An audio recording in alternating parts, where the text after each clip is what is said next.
आज मैं एक बेहद महत्वपूर्ण विषय पर विशेषकर देश की माताओं, बहनों और बेटियों से बात करने के लिए आया हूं। आज भारत का हर नागरिक देख रहा है कि कैसे भारत की नारी शक्ति की उड़ान को रोक दिया गया, उनके सपनों को बेरहमी से कुचल दिया गया।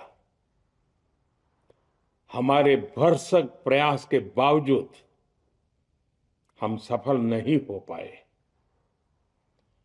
नारी शक्ति वंदन अधिनियम में संशोधन नहीं हो पाया और मैं इसके लिए सभी माताओं, बहनों, उनसे मैं क्षमा प्रार्थी हूं। कल देश की करोड़ों महिलाओं की नजर संसद पर थी। देश की नारी शक्ति देख रही थी। मुझे भी ये देखकर बहुत दुख हुआ कि जब ये नारी हित का प्रस्ताव गिरा तो कांग्रेस, डीएमके, टीएमसी, सपा जैसी परिवारवादी पार्टियां खुशी से तालियां बजा रही थी। महिलाओं से उनके अधिकार छीनकर ये लोग मेजें थपथपा रहे थे। उन्होंने जो किया वो केवल टेबल पर थाप नहीं थी, वो नारी के स्वाभिमान पर, उसके आत्मसम्मान पर चोट थी।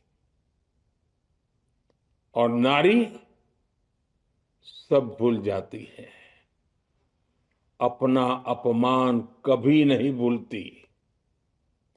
इसलिए संसद में कांग्रेस और उसके सहयोगियों के उन सबके व्यवहार की कसक हर नारी के मन में हमेशा रहेगी। देश की नारी जब भी अपने क्षेत्र में इन नेताओं को देखेगी तो वो याद करेगी कि इन्हीं लोगों ने संसद में महिला आरक्षण को रोकने का जश्न मनाया था। देश की 50% यानी आधी आबादी को उसका अधिकार देने का साफ नियत के साथ, ईमानदारी के साथ किया गया एक पवित्र प्रयास था।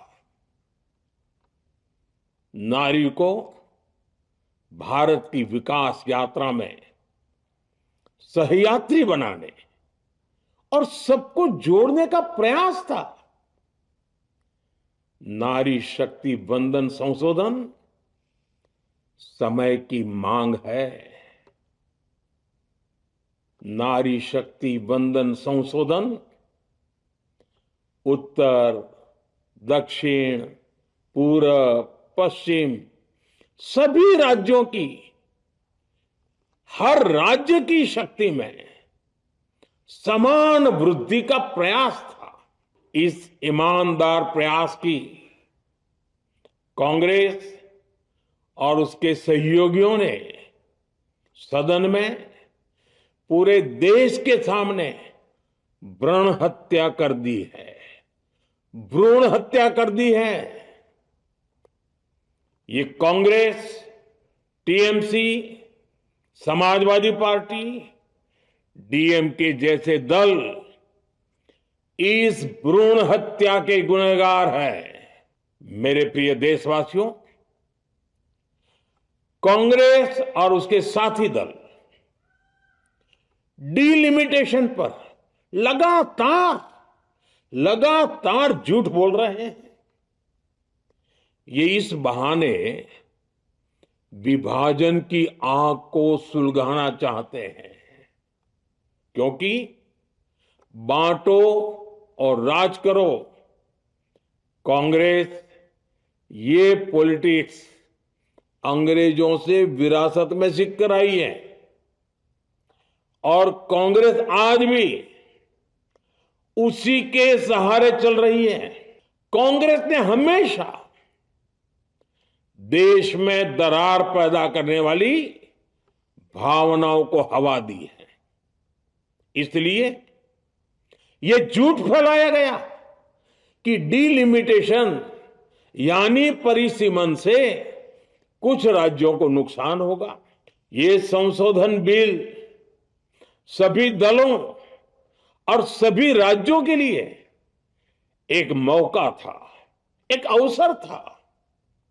ये बिल पास होता तो तमिलनाडु, बंगाल, यूपी, केरला हर राज्य की सीटें बढ़ती, लेकिन अपनी स्वार्थी राजनीति की वजह से इन दलों ने अपने राज्यों के लोगों को भी धोखा दे दिया।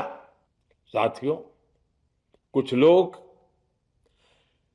देश की महिलाओं के सपने टूटने को सरकार की नाकामी बता रहे हैं,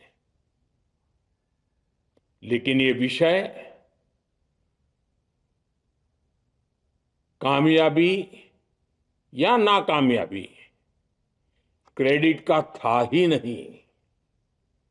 मैंने संसद में भी कहा था, आधी आबादी को उनका हक मिल जाने दीजिए, मैं इसका क्रेडिट विज्ञापन छपवाकर विपक्ष के सभी लोगों को दे दूंगा।